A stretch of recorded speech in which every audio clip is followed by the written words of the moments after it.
Hi guys, and welcome to this new episode of The Inexplicable.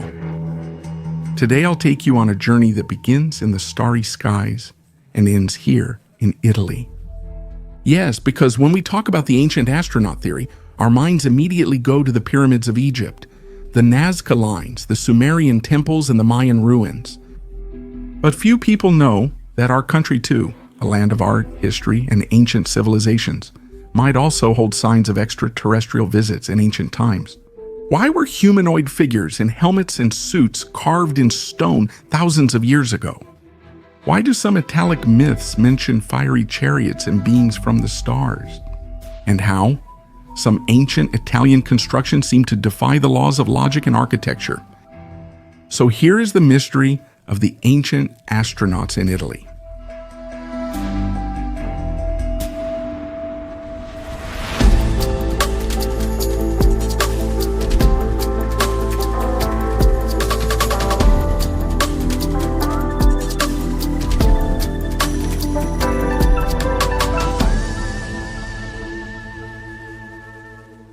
The theory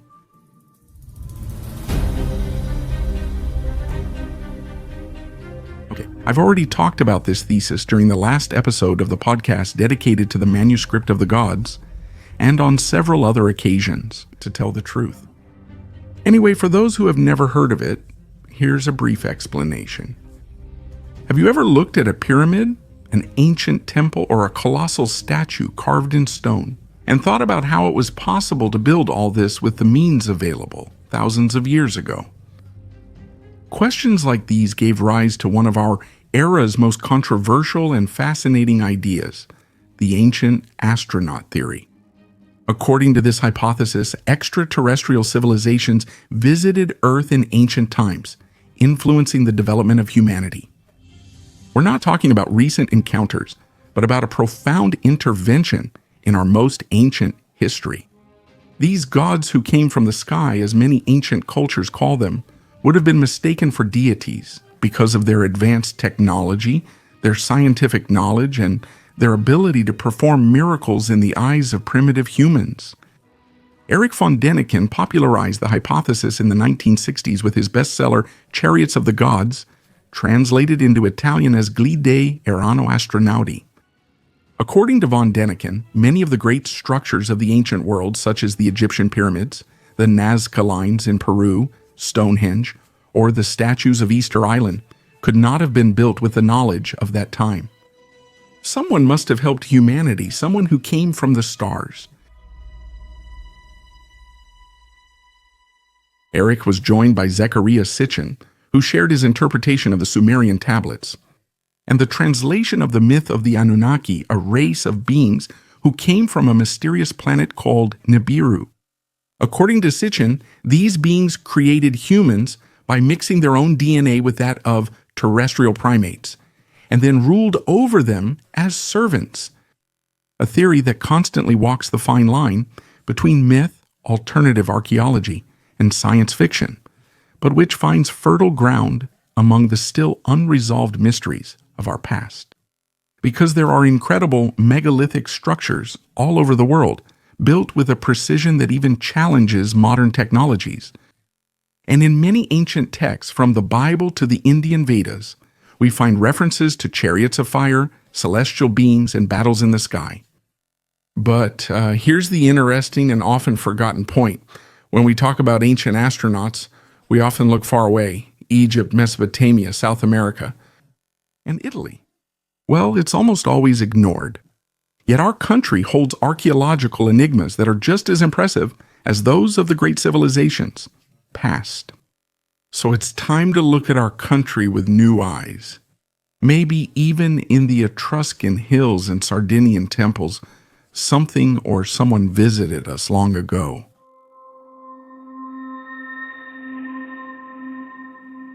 The place is a mystery. Italy is renowned for its rich history, art, and culture.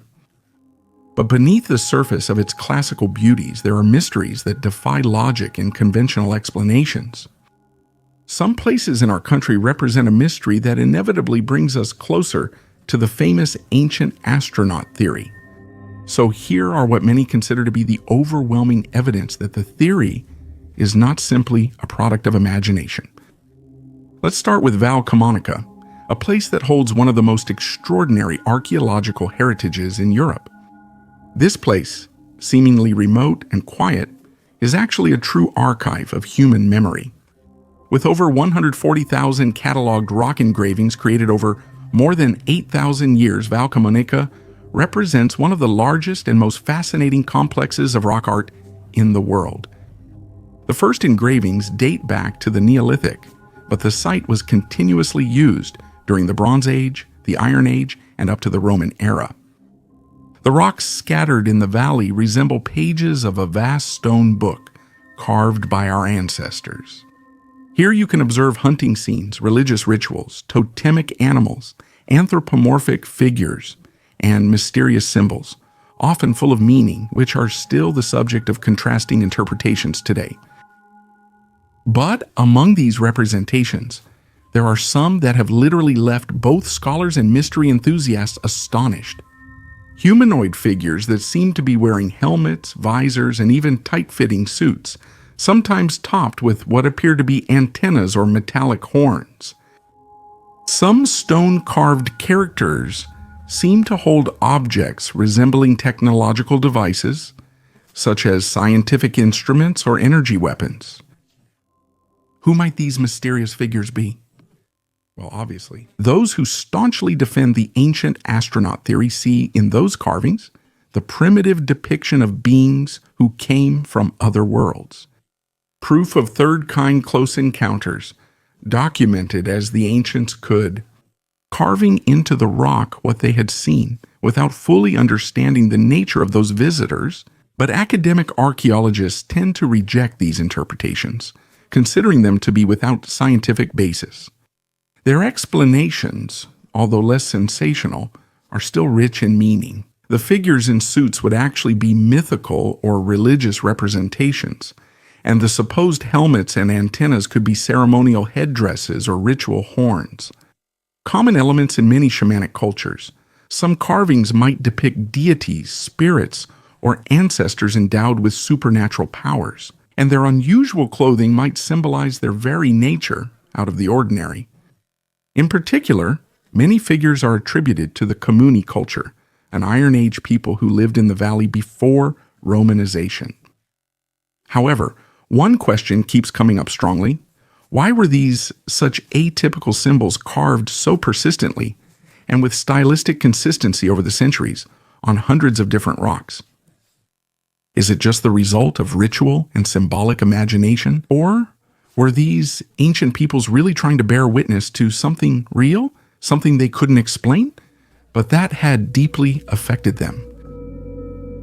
But now let's move to the heart of Lazio near Monte Albano, an ancient volcanic massif located southeast of Rome. This area, which stretches between the Roman castles and Lake Albano, has always been surrounded by an aura of sacredness and mystery.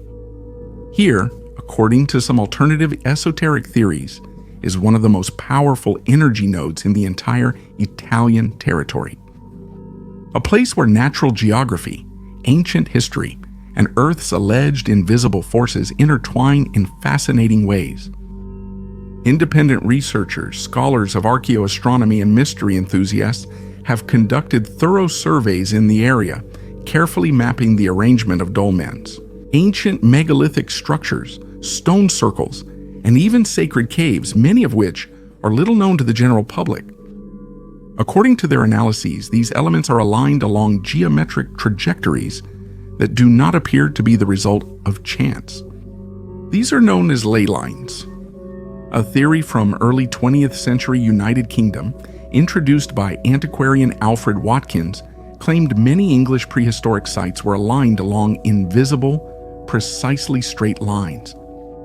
According to supporters of the theory, Italy too would be crossed by a dense network of these energy lines, which would connect not only sacred sites and places of worship, but also natural elements believed to be charged with a particular energy. Mountains, water, ancient forests, and mysterious rock formations.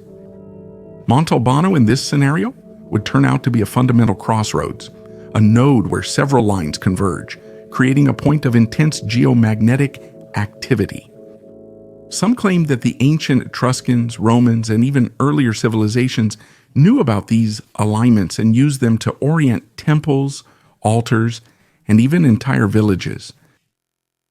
Some schools of ufological thought, on the other hand, claim that Montalbano was once a favored landing site for extraterrestrial visitors. Wood from her? From this perspective, they would be interpreted as cosmic highways, actual magnetic corridors, useful for interdimensional navigation. According to this view, alien civilizations would have used the Earth's energy points as portals or beacons to guide themselves during their journeys through space-time. Official science, as expected, maintains a skeptical position. Geologists and archaeologists mention topographical coincidences, optical illusions, and people's tendency to see patterns where none exist. However, there are still phenomena that are difficult to explain. Visitors and sensitives report unusual experiences, such as strong sensations of dizziness, sudden changes in temperature, electronic interference, and even inexplicable acoustic phenomena like strange echoes or muffled noises coming from underground. Is it simply a suggestion, or is it a genuine mystery that should be studied with less skepticism and a more open mind? And with this question, we move on to another enigmatic place in Italy, the so-called Etruscan Pyramid of Bomarzo, located in the heart of Lazio, just a few kilometers from the famous Park of the Monsters. Amidst the vegetation, immersed in an atmosphere that feels almost suspended in time, stands an imposing monolithic structure carved into volcanic rock with surprising mastery. The block, about 16 meters long and over 10 meters high, features steps, platforms, and channels carefully carved, as if they had a precise function. Traditional scholars interpret it as a rock altar, perhaps used for pagan rites, sacrifices, or Etruscan religious ceremonies. Some, however, go even further. Some independent researchers suggest that it is actually a real pyramid, a structure with astronomical purposes, perhaps used to observe the movements of the sun and stars during solstices and equinoxes. Its steps align with specific cardinal points, and some architectural details resemble an observatory more than a simple altar. Bolder theories that venture into the field of alternative archaeology. They even talk about an ancient landing strip for alien entities, linking the site to the ancient astronaut theory.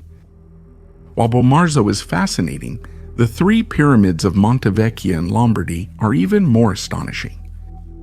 Located in the province of Lecco, these three hillocks seem to have been intentionally shaped. The detail that caught the attention of scholars is the incredible resemblance to the layout of the pyramids of Giza in Egypt, an almost perfect alignment with the three stars of Orion's belt. Not only that, but the proportions between the three hills and their inclinations also seem to follow precise geometric criteria, which are difficult to explain by simple natural chance. The hills, which are over 100 meters high, are covered by dense vegetation and have still not been explored in depth to this day. From an archaeological point of view, some surveys using LiDAR and CPS technology carried out by independent researchers have revealed regular slopes and unusual geometric edges. Even in this case, the official scientific community downplays it. Archaeologists view these as natural formations, possibly altered by humans at some point, but lacking structural or astronomical importance. But many questions still remain open. If they really are natural hills, why this symmetry? And how is it possible that an ancient people could have imitated, if it is indeed an imitation, the arrangement of the Egyptian pyramids, which are thousands of kilometers away? Some believe there was once shared global knowledge in ancient times, a sort of universal language of sacred architecture handed down by a mother civilization lost in time. A civilization that understood the stars, sacred geometry, and the link between heaven and earth. Fascinating theories, but also very unsettling, Because if the Italian pyramids really aren't the result of chance, then something in the history of humanity must be rewritten. And finally, let's leave behind the ordinary coordinates of space and time and head to the heart of Apulia, on a solitary hill of the Merge, where Castel del Monte stands, one of the most enigmatic constructions of the European Middle Ages. This architectural masterpiece was commissioned by Emperor Frederick II of Swabia in the 13th century. But it is not and has never been a castle like the others. Its shape leaves you speechless. A perfect octagon made of limestone with 8 towers, also octagonal, positioned with millimetric precision at the 8 corners of the main structure. No inner courtyard, no drawbridge, no moat or defensive structure typical of the fortresses of that time. No declared or clearly identifiable military function, in short. Only symmetry, geometry, and mystery. For centuries, scholars, historians, and enthusiasts have tried to understand its true meaning. Some believe that the castle was a sophisticated astronomical observatory designed to align with specific celestial events. According to this theory, the openings and windows were designed to follow the movement of the sun during the solstices and equinoxes, making the structure a gigantic stone calendar. Others, however, see something much more esoteric in Castel del Monte. Some suggest that it was built with the collaboration of wise Arabs, Jews, and Christians, under the guidance of an emperor who saw beyond the religious boundaries of his time. A work built to contain or perhaps protect an ancient knowledge, possibly of pre-human origin. But for those who believe in the ancient astronaut theory, the castle would be nothing more than the earthly replica of a spacecraft. A geometric arc, a machine of knowledge or an interdimensional portal designed to communicate with non-terrestrial intelligences. The repeated mention of the number 8 symbolizing infinity and cosmic balance is likely intentional. Everything seems to respond to a precise numerical code, to a logic that transcends mere architectural function. The very position in the castle reinforces the aura of mystery.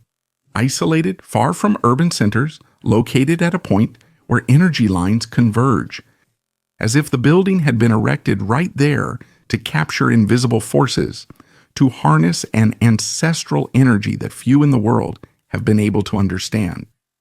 And then there's him, the man behind the work, Federico II Stupor Mundi, an enlightened emperor, a polyglot, philosopher, lover of science, alchemy, and astrology, a man who spoke with the scholars of his time, but who, according to some rumors, guarded secrets older than known civilizations.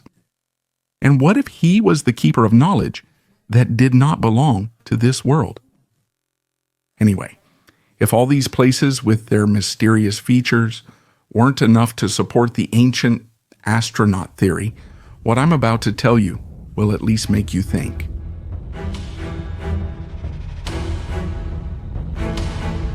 Testimonies straddling legend and reality. All over Italy, from north to south, there are ancient folk tales and legends, passed down from generation to generation, often attributed to folklore or religion. Some scholars who support the ancient astronaut theory believe these stories may conceal much more. They could be traces of encounters from centuries or millennia ago with beings from another world. Let's review some of the most surprising ones.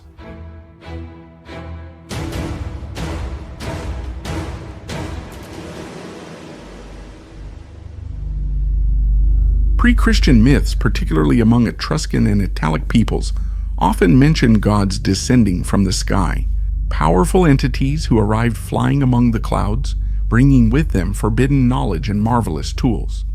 In some versions of the story, it is said that these beings did not walk, but floated in the air, with lights shining around their bodies and a distorted metallic voice. Descriptions that, with modern eyes, eerily remind you of stories about encounters with humanoid aliens. But it doesn't end here. Let's take, for example, the myth of the chariots of fire. In many traditions of southern Italy, it is said that these chariots were seen crossing the sky, the night skies, emitting light and noise for the farmers of that time. It could only be a divine sign, maybe a warning. But what if they weren't celestial chariots, but unidentified flying objects? Primitive, unidentified flying object sightings interpreted through the lens of religious symbolism? Some Alpine and Apennine legends also refer to what are called flying men, beings with shining bodies, and I quote literally metal wings. Figures that, it is said, were associated with strange luminous phenomena that appeared in the skies. Angels. Well, from a religious perspective, why not believe they are such? But those who have more faith in the hypothesis of a close encounter of the third kind could perfectly well consider them aliens. In the Christian period, the narrative's form changes, but its substance remains the same. Many miracles in hagiographic texts or saints' lives are reinterpreted by some researchers using the extraterrestrial hypothesis. Sudden apparitions, teleportations, blinding lights, voices coming from above. These phenomena today could be seen as either divine manifestations or advanced technology interference. And let's move on to one of the most fascinating and controversial cases, that of the so-called Madonnas in the sky. In the 20th century, many Marian apparitions were reported across Italy, from Trevignano in Syracuse to Carini in Sicily, and Monte in Lombardy. In these events, hundreds of witnesses claimed to have seen female figures suspended in the air, often accompanied by intense lights and unusual behavior in the sky, such as objects moving at impossible speeds. But were they truly Virgin Mary apparitions? Or were they collective experiences influenced by faith or, as some dare to say, encounters of the third kind cleverly disguised behind religious symbols? It's no coincidence that some of these sightings happened at the same time as unidentified flying object activity reported in the same area, and that in some cases unidentified objects were even photographed near the site of the apparition. According to the alternative view, these figures simply continue an ancient phenomenon, contact between humanity and something else, someone who comes from very, very far away. It makes you wonder how much of religion, legend, or miracle is truly from the divine, and how much could instead be the distorted, mythologized memory of encounters with beings who came from the sky, not in a spiritual sense, but a literal one. Anyway, no matter how hard we try to find clear signs of extraterrestrials passing through our country in these legends, the truth is that these are mere conjectures. Simple hypotheses that aren't completely implausible but still raise doubts. So it's time to give the floor to the skeptics. Now, the obvious question is, could beings from other worlds have walked on Earth thousands of years ago? The more rational scholars look critically at the entire ancient astronaut theory. According to them, much of the so-called evidence is the result of forced interpretations, translation errors, or simply imagination. For example, consider the Val Camonica rock carvings. For unidentified flying object enthusiasts, they undoubtedly depict men in spacesuits. For archaeologists, these are ritual representations, likely tied to deities or ceremonial dances interpreted in the era's stylized way. No helmets, no aliens, just religious symbolism. Even the legends of fires in the sky, flying chariots, and deities descending from the stars, often cited as clues of ancient close encounters, can have more earthly explanations. Volcanic eruptions, comets, meteorites, or even particularly intense auroras, all natural phenomena that, without scientific knowledge, could be seen as divine or extraterrestrial signs. But there's still something that doesn't add up in these rational explanations. Why do certain symbols, similar to rockets or beings with helmets, appear in completely separate cultures in different eras without any contact between them? Why do some astronomical knowledge found in ancient texts seem simply out of their time? How did ancient civilizations know Sirius was a binary star or that Earth was round, when science says this knowledge came centuries later? What if we've never been alone? What if some myths are actually memories of real contact, preserved through stories, symbols, and rituals? Of course, these are just theories. There is no definitive proof, only clues and suggestions. But sometimes the amount and the strangeness of these clues seem to scream that there's something beneath the surface, something we're missing, something just waiting to be discovered. Maybe ancient astronauts are just myths, imaginative fragments carved in stone by ancient civilizations to explain the unknown. Or maybe we're the ones who aren't ready to accept the truth. What do you think about it? Myth or reality? Let me know in a comment. Inspigabile Podcast is an original format by Luca Perella, with sound design by Matteo D'Alessandro. If you enjoyed this episode, leave a like, subscribe to the channel on YouTube, or share it with your friends. Greetings and see you at the next episode of L'Inspiegabile.